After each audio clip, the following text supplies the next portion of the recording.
Death, a phenomena we'll all experience at some point in our lives, some sooner than others. It's something you don't think about on a day-to-day basis. Hell, some people don't like discussing it at all. But what about when it's made the focal point, the elephant in the room? What about when that's your opponent? Welcome, as I yap about the ultimate antagonist, death. To discuss this topic, I'll be using the Final Destination franchise, including the latest release, and DreamWorks' Puss in Boots: The Last Wish. Potential spoilers ahead.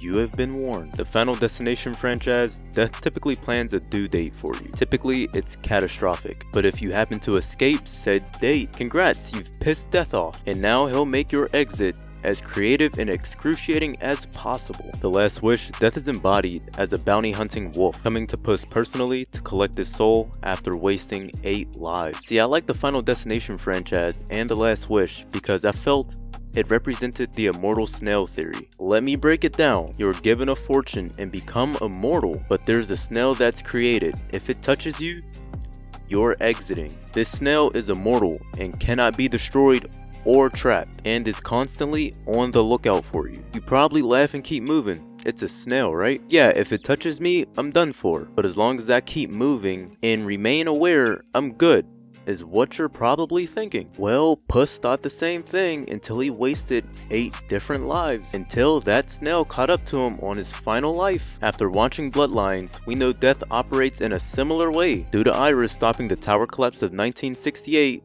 Death had to go back and recollect all of those souls. Some of those souls had families spanning multiple generations now. Death has moved at a snail's pace, taking out the survivors and their families they produced. Some deaths catastrophic, some not, as these generations, or bloodlines if you want to call it, aren't supposed to be existing. Eventually, Iris was the last remaining OG survivor, but her giving in costed her family, as now death could get to them as she ended the standstill. Final Destination, you can be as cautious as you want and cheat death as many times as you'd like. He's gonna rearrange that shit every time until you give in. In The Last Wish, death chased Puss across Delmar and the Lost Forest until Puss decided to give in and fight, because death doesn't want you to take the easy way out. Hence why self-exiting is not possible in Final Destination, and why death let Puss run away until he found his resolve. Death wants you to accept your end in Final Destination. Last Wish, death wanted Puss's soul badly, but upon seeing his resolve,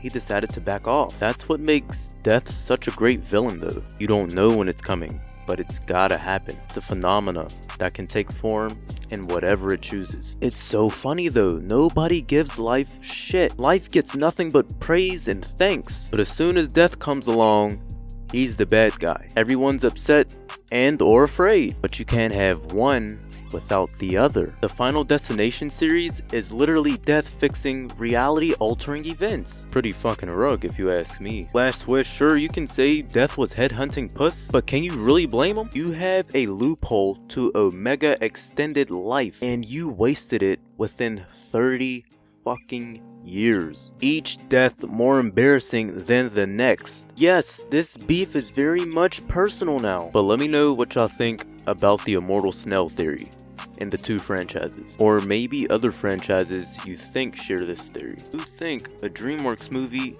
and a horror franchise would share the same villain? Share your thoughts, like and sub. Appreciate you guys watching.